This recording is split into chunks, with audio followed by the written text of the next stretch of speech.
Class 10 science lesson 3 part 3 मेरे channel को subscribe कर लीजिए। चलो हम लोग लेसन 3 पढ़ रहे थे।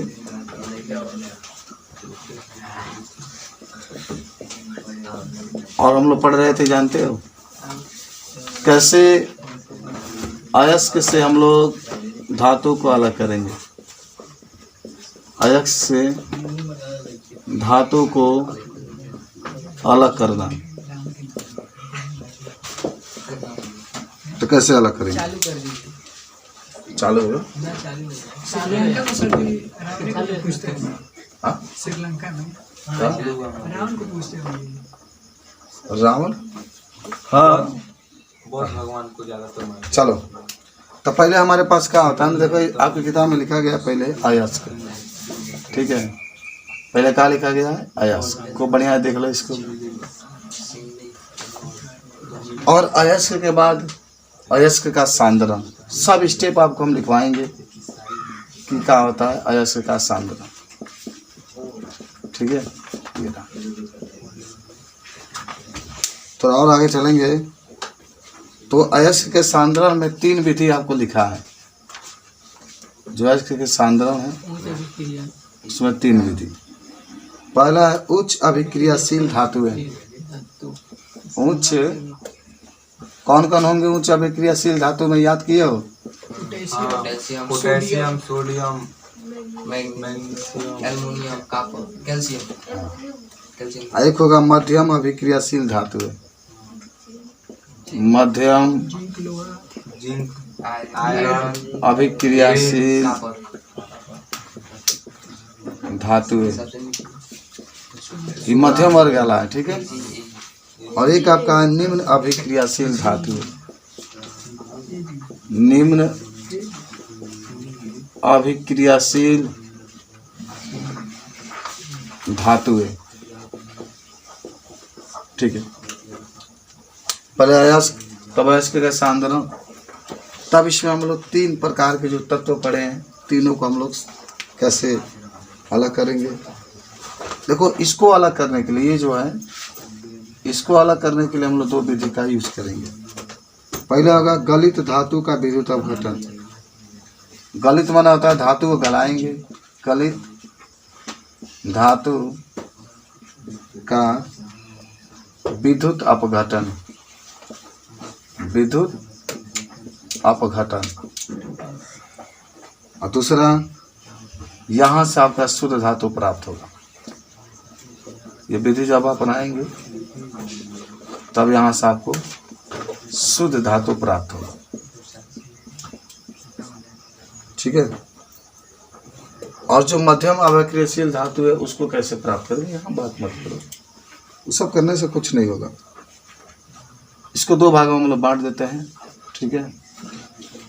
एक होता है आपके पास कार्बोनेट अयस्क। आप पढ़ करके आ रहे हैं कार्बोनेट अयस्क में क्या होता है बताएंगे? जिसके अग्नि में कार्बोनेट पाया जाता है। हाँ, CO3 उपस्थित होता है। एक आपका है सल्फाइड अयस्क, जिसका अंतिम में सल्फर का सल्फाइड अयस्क, Ag2+। ठीक है। फिर कार्बोनेट अयस्क में निस्तापन करते हैं, माने इसको ताप देकर गर्म करते हैं। और सल्फाइड जो अयस्क होता है इसमें भर्जन करते हैं। और फिर जब भर्जन से या निष्पादन से प्राप्त धातु होगा उसका हम लोग धातु का ऑक्साइड में बदलेंगे। धातु का ऑक्साइड, फिर इसको गर्म करेंगे तो धातु में अपचयन। अपचयन का मतलब होता है इससे ऑक्सीजन को बाहर निकालेंगे और फिर गर्म करेंगे। अब यहाँ से जो धातु प्राप्त होगा उस धातु का शोधन हम लोग करेंगे, शोधन। और तब चलेंगे उसके पास निम्न अभिक्रियाशील धातु है। इसमें सल्फाइड अयस्क होते हैं, सल्फाइड अयस्क। फिर इसको ताप देते हैं तब भर्जन, और फिर धातु, और फिर परिष्करण करके इसको अलग कर लेते हैं। इस प्रकार ये तमाम विधि का हम लोग यूज करके धातु का शोधन करेंगे। ठीक है, धातु के बारे में बताएंगे कैसे आप धातु को प्राप्त करेंगे।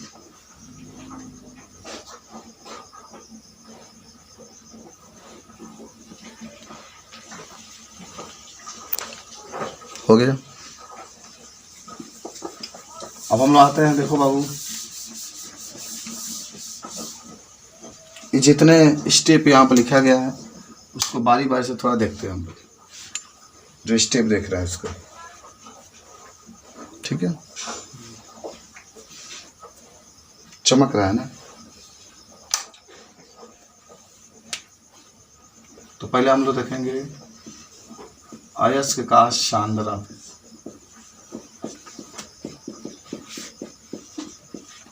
अयस्क का सांद्रण, देखो जो अयस्क होते हैं अर्थात जो धातु होते हैं उसमें मिट्टी के कण उपस्थित रहते हैं, और उस मिट्टी के कण को जब हम लोग अलग करते हैं तो उसे अयस्क का सांद्रण कहते हैं। जैसे सोना हुआ, चांदी हुआ, उसके साथ मिट्टी होता है ना जी, तो उसको जब अलग कर देते हैं तो उसी को अयस्क का सांद्रण कहते हैं। तो लिख लेंगे, जब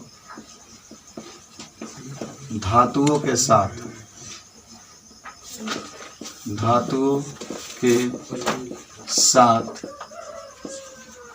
अशुद्धियाँ, अशुद्धियाँ का मतलब होता है कि मिट्टी के कण, पत्थर इत्यादि उपस्थित होते हैं, इत्यादि उपस्थित होते हैं, तो इसे धातु से अलग करने की प्रक्रिया को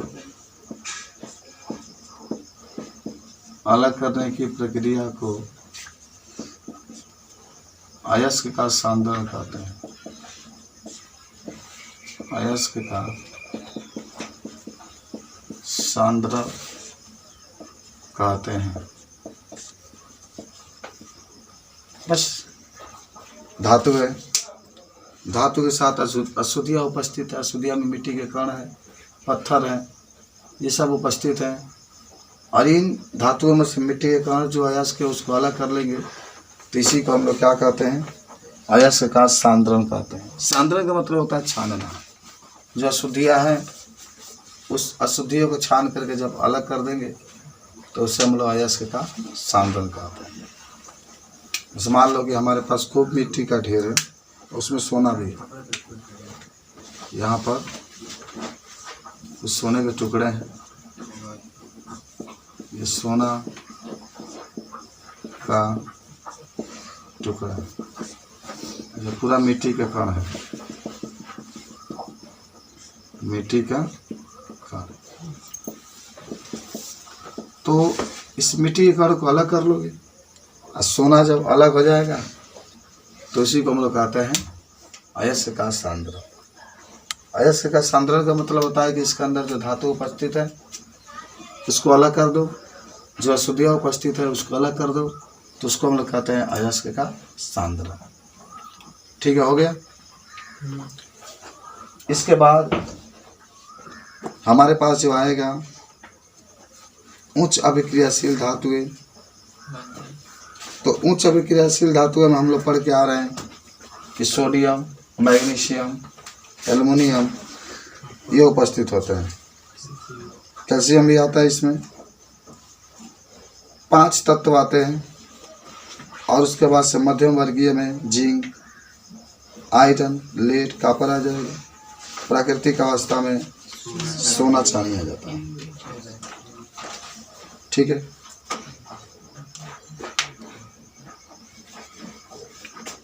समझ गए इसको? आगे बढ़ें। चार्ट से हम आपको समझा देते हैं कि ये उच्च अभिक्रियाशील धातुएं हैं। थोड़ा सा यहाँ पर दूसरा लिख लेना, यहाँ पर लिख लेना उच्च अभिक्रियाशील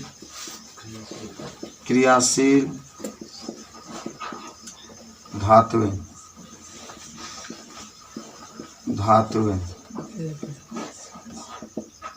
उच्च अभिक्रियाशील धातु माने जो बहुत अधिक क्रियाशील धातुएं होती है, देख लेना यहाँ पर, जब बहुत अधिक क्रियाशील धातुएं होती है, माने बहुत अधिक क्रिया करती है। जैसे सोडियम में कहीं भी रखोगे तुरंत वह क्रिया कर लेता है। जब बहुत अधिक क्रियाशील धातुएं होती है तो उसे उच्च अभिक्रियाशील धातुएं कहते हैं। याद कर लो। माने जब बहुत अधिक क्रियाशील धातुएं होंगी तो उसको उच्च अभिक्रियाशील धातुएं कहते हैं। उदाहरण में आप पोटेशियम लिख सकते हैं, सबसे अधिक क्रियाशील, सोडियम लिख सकते हैं, कैल्शियम लिख सकते हैं, मैग्नीशियम लिख सकते हैं, एल्युमिनियम लिख सकते हैं। इसमें सबसे अधिक पूरे तत्वों में पोटेशियम सबसे अधिक क्रियाशील है, इससे कम सोडियम, इससे कम कैल्शियम, इससे कम मैग्नीशियम और इससे कम एल्युमिनियम होता है। तो ये उच्च अभिक्रियाशील धातुएं होंगी। अब इसी के नीचे है गलित धातु का विद्युत अपघटन या शुद्ध धातु, ठीक है ना। तो पहले तो सिंपल से जानिएगा कि गलित धातु किसे कहते हैं। माने कोई धातु है, उसको जब गला देते हैं उच्च ताप दे करके तो उसी को हम लोग क्या कहते हैं, गलित धातु। अशुद्ध धातु भी जान लीजिए कि ऐसे धातु जिसमें एक भी अशुद्धि उपस्थित नहीं है, वह शुद्ध अवस्था में हो तो उसको क्या कहते हैं, शुद्ध धातु कहते हैं। ये भी जान जाते हैं। मिटा दे इसको, इधर वाला लिख लिया सब बता रहे हैं। आ रहा है ना, इधर लाइन से आएगा, ये लाइन से पढ़ लेते हैं तब वो लाइन से पढ़ेंगे। अच्छा कल पूरा याद करके सुनाओ तुम लोग, डिस्कशन कल हम लोग करेंगे इसको। मिटा रहे हैं। देखो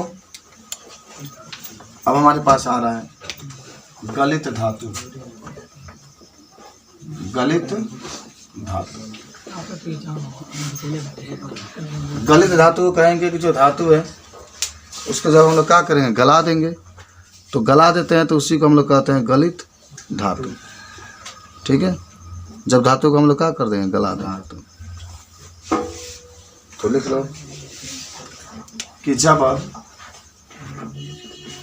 धातु को उच्च ताप देकर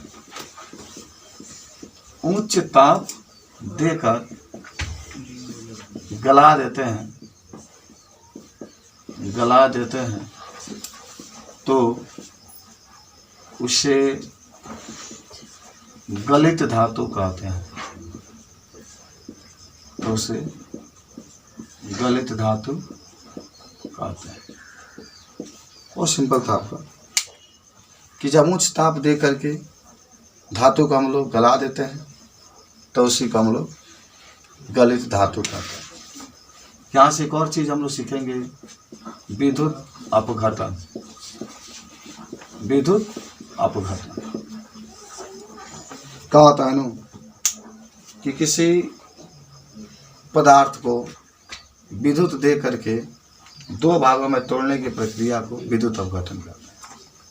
तो ले लेते हैं किसी पदार्थ को विद्युत देकर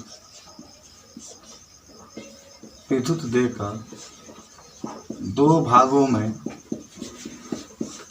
तोड़ने की प्रक्रिया को विद्युत अपघटन कहते हैं।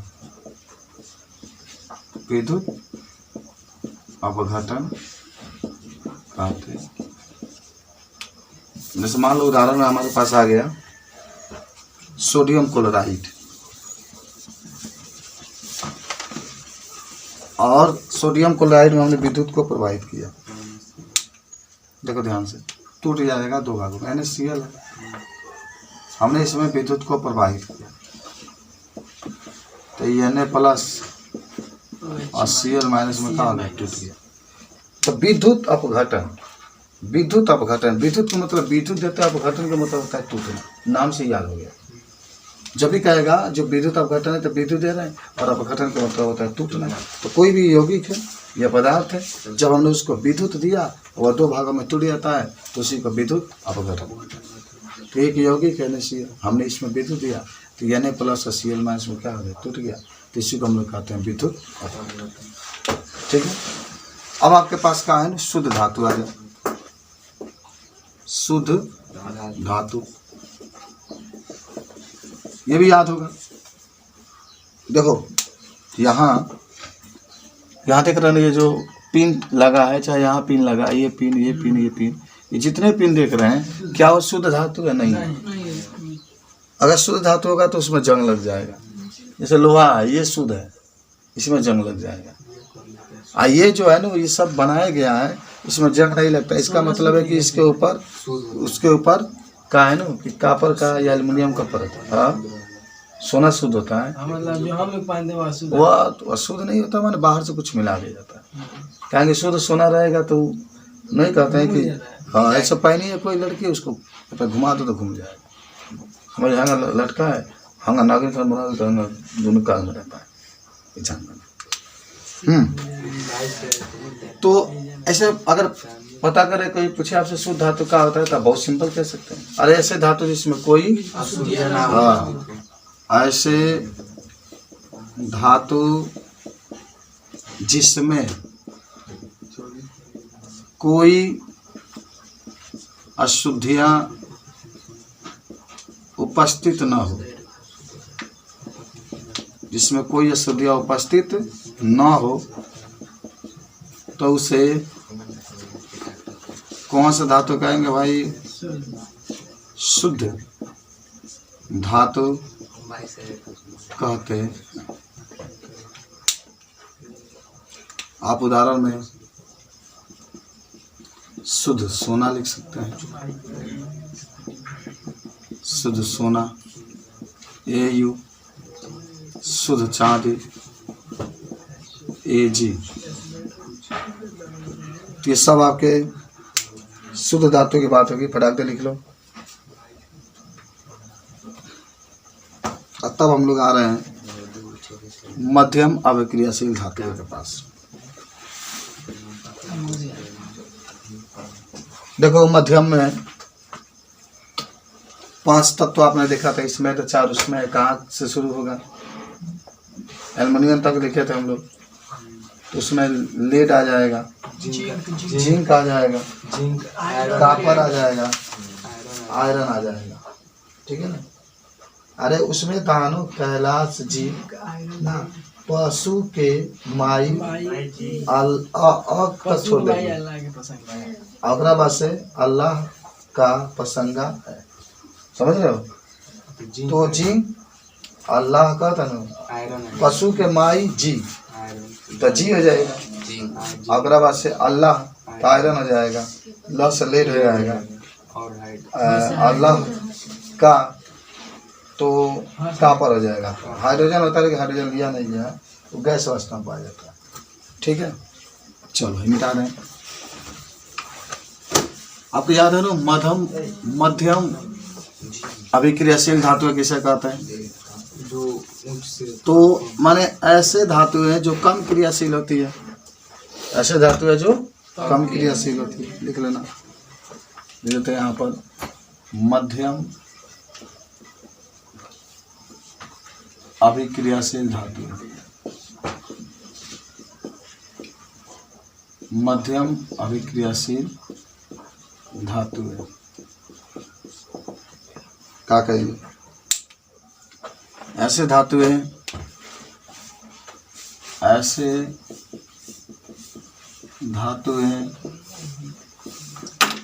जो कम क्रियाशील होती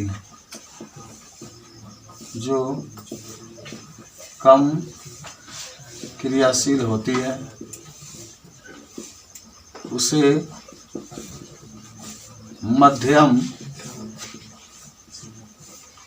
मध्यम अभिक्रियाशील धातुएं कहता है।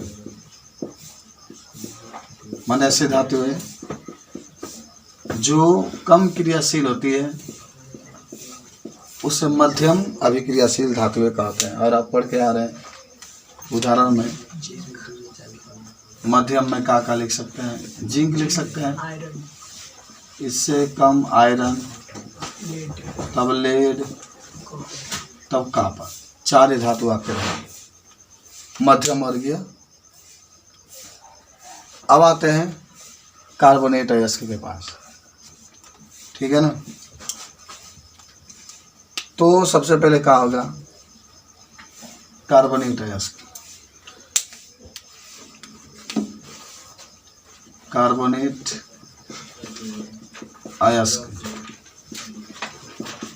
आप सबको याद भी होगा। अब कह भी सकते हैं कि ऐसे अयस्क जिसके अंत में CO3 उपस्थित हो, जिसके अंत में क्या उपस्थित हो, CO3 उपस्थित हो, तो उसे हम लोग कहते हैं कार्बोनेट अयस्क।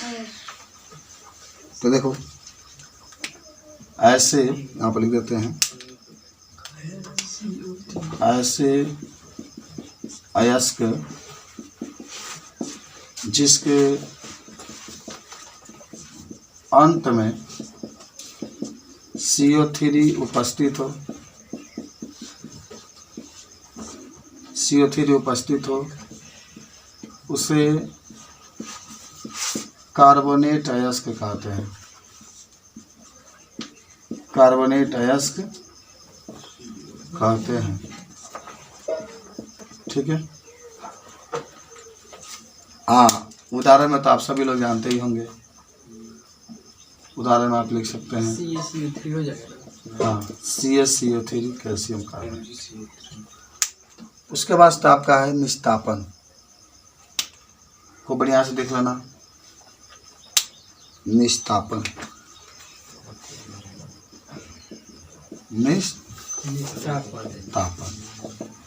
आपके किताब से हम बता रहे हैं। हालांकि इसका होता है कि वायु की अनुपस्थिति में जब अयस्क को गर्म करके, लेकिन आपकी किताब में जो लिखा है इसके हिसाब से हम बताते हैं। यहाँ पर लिखा होगा, देखो निस्तापन, ये वर्जन है या निस्तापन।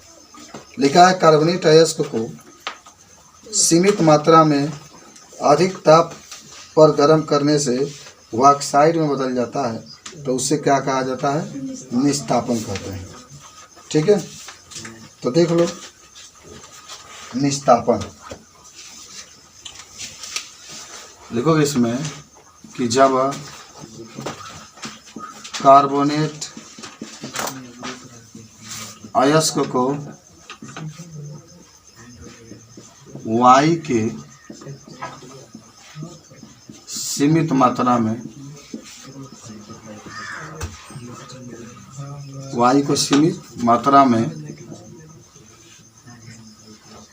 गर्म करके ऑक्साइड अयस्क में बदल देते हैं, ये बात मत करो, खराब लगता है, तो उसे निस्तापन कहते हैं। तो उसे क्या कहते हैं, निस्तापन, ठीक है। ये ध्यान यहाँ ब्लैक बोर्ड पर दो, सीखो, समझ रहे हो।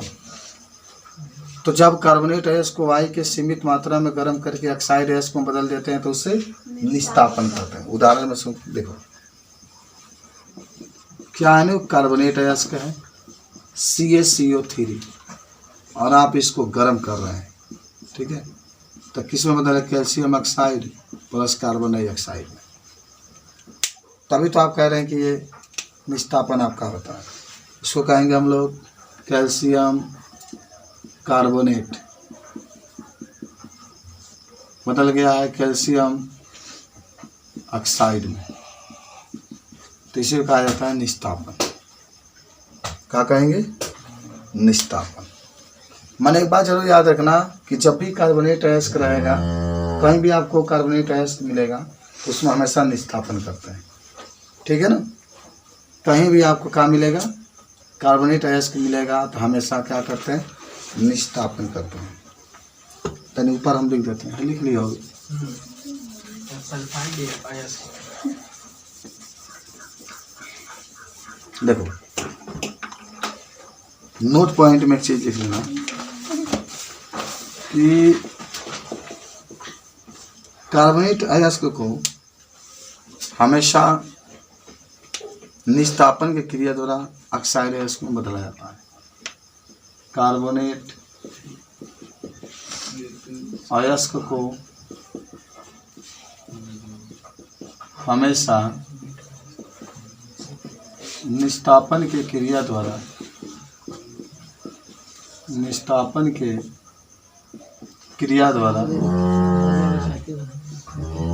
ऑक्साइड अयस्क में बदला जाता है।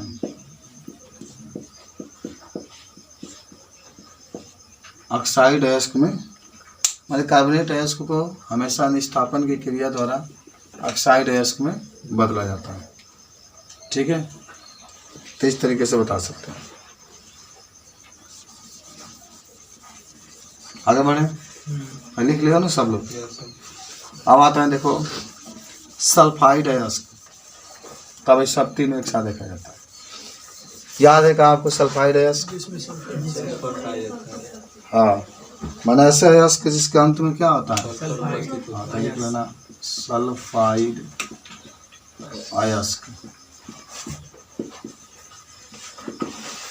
लिखना ऐसे अयस्क, ऐसे अयस्क जिसके अंत में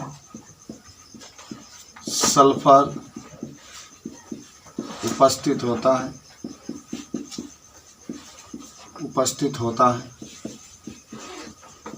उसे सल्फाइड अयस्क कहते हैं। उसे सल्फाइड अयस्क कहते हैं। उदाहरण Ag2S,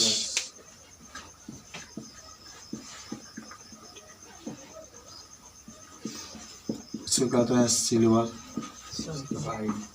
सल्फाइड,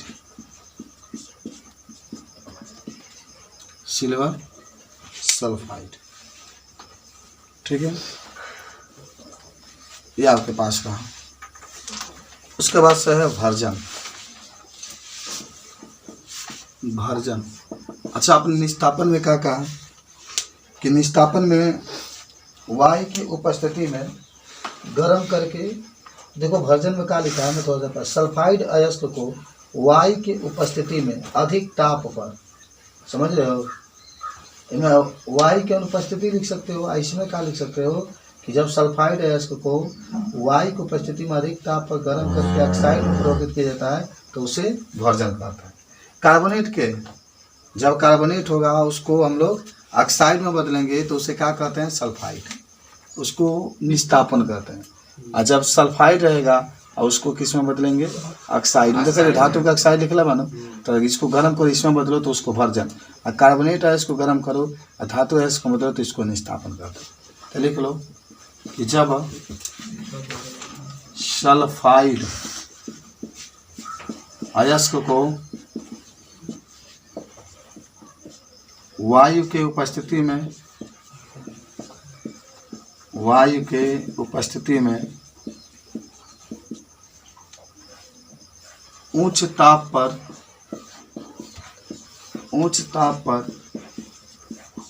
गर्म करके ऑक्साइड अयस्क में बदला जाता है, ऑक्साइड अयस्क में बदला जाता है, तो उसे भर्जन कहते हैं,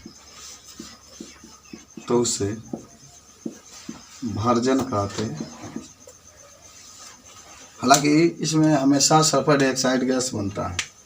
जैसे आपके पास एग्जांपल दिया गया सल्फाइड अयस्क है, तो निश्चित रूप से ZnS से लिख लो, इसको जिंक सल्फाइड कहेंगे।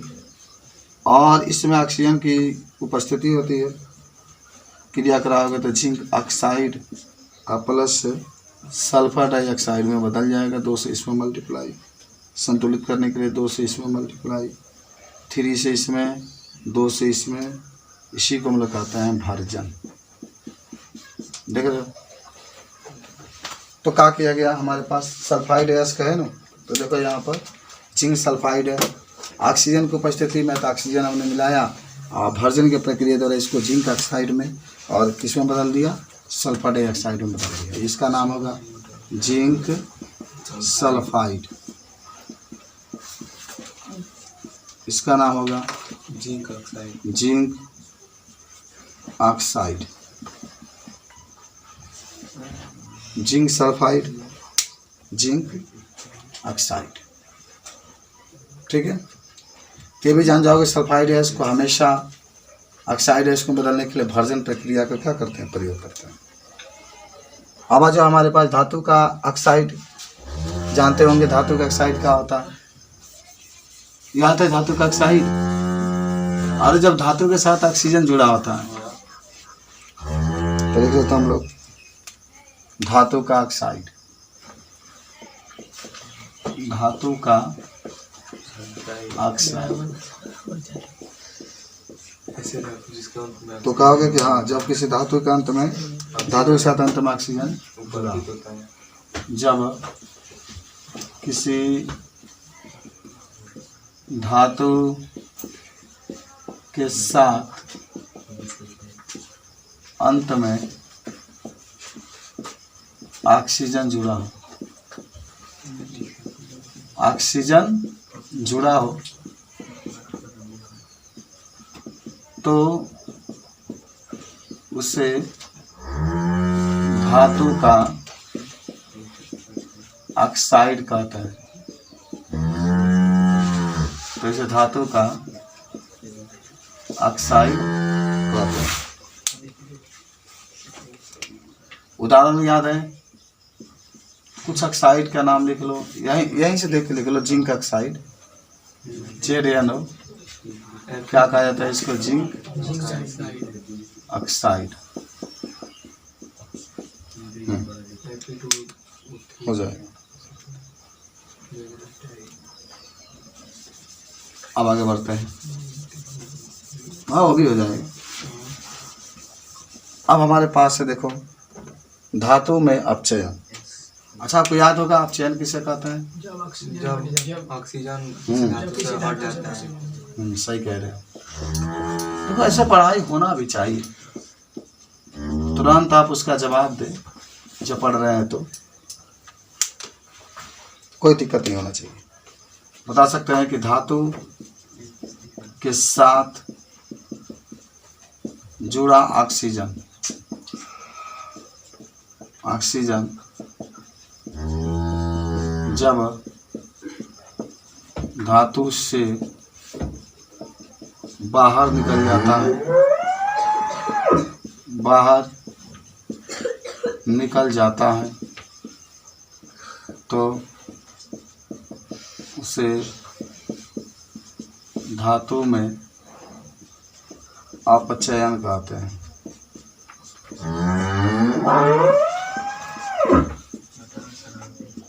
उसे धातु में क्या कहते हैं, अपचयन। अच्छा, आगे लिख लेना कि अपचयन के लिए कार्बन का प्रयोग करते हैं, कार्बन का प्रयोग करते हैं अपचयन के लिए। जैसे हमारे पास क्या है ना, उदाहरण में देखो ध्यान से, हमारे पास जिंक ऑक्साइड है, हमने कार्बन का प्रयोग किया तो जिंक प्लस कार्बन मोनोऑक्साइड बन गया, तो देखो हमको धातु प्राप्त हो गई। माने ऑक्साइड से धातु प्राप्त करना बहुत आसान होता है। तो ये जिंक ऑक्साइड है और इसमें कार्बन हम लोग का मिला दिए तो ये जिंक बना। CO2 नहीं है, कैसे? ऐसा ही है। हाँ, अगर यहाँ पर गुणा करते तब मतलब संतुलित करना पड़ेगा। हाँ, आपकी इच्छा। तो ये आपका होता है काची धातु में अपचयन। अब धातु का शोधन, तो धातु का शोधन जानते ही होंगे आप कि धातु में जो अशुद्धियाँ होती है उसको बाहर निकाल लेते हैं, तो उसी को धातु का शोधन करते हैं। तो ये भी लिख लेते हैं।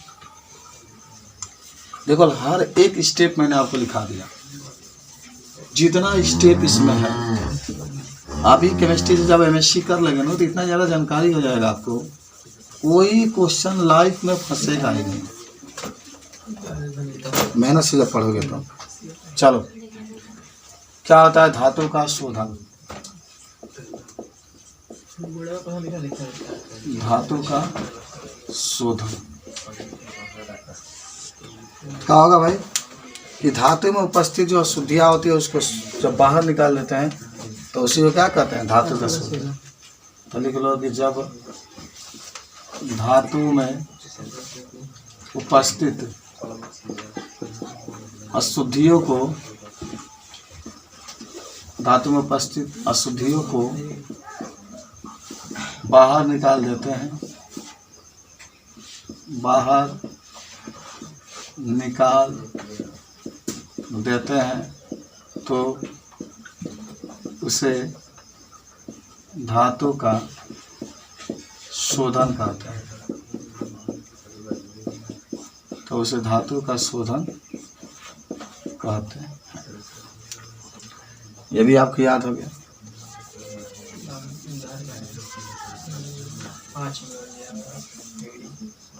अब आप हो तो पढ़ लिया, इसको पढ़ाने की जरूरत है नहीं। सल्फाइड है, खाली निम्न अभिक्रियाशील धातु देख लेते हैं।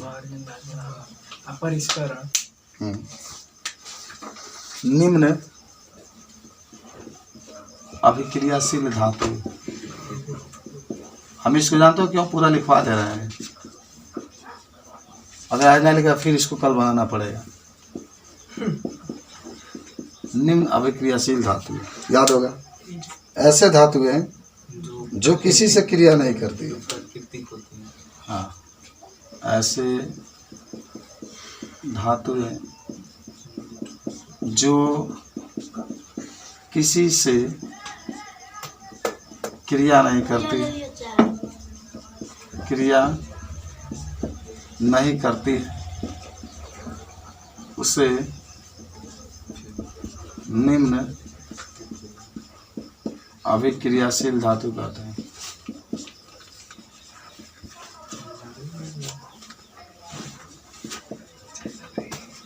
उसे निम्न अभिक्रियाशील धातु, ठीक है। अगर आप लिखने चाहे उदाहरण में तो Ag लिख सकते हैं और Au लिख सकते हैं। Ag सिल्वर है और Au सोना है, सोना। सिल्वर है। तो सिल्वर चांदी, चांदी आई यूज सुना होगा। वही तो कहना Ag सिल्वर है। चलो, हम था ना वो हाँ, ये आपके सल्फाइड है, इसको मालूम है, छोड़ दो। अभी लिखाया गया जिसके धातु के साथ यह उपस्थित होगा। वर्जन भी आप लिख लिए, वाई की उपस्थिति में जब लिखवा दीजिए। सल्फाइड है को गर्म करके उसको ऑक्साइड में बदल देते हैं, उसको कहते हैं धातु। धातु तो आपको मालूम है क्या होता है, परिष्करण आपको मालूम करना, तो परिष्करण चल देते हैं। परिष्करण देखो, आपकी किताब में थोड़ा सा परिष्करण के बारे में लिखा है, क्या होता है। तो बस यही होता है कि जो धातुएं होती हैं उन धातुओं को सही तरीके से अलग करना परिष्करण कहलाता है। धातुओं को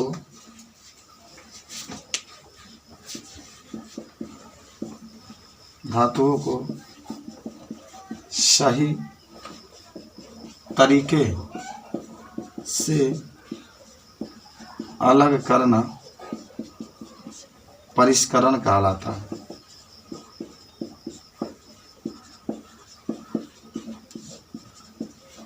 हो गया।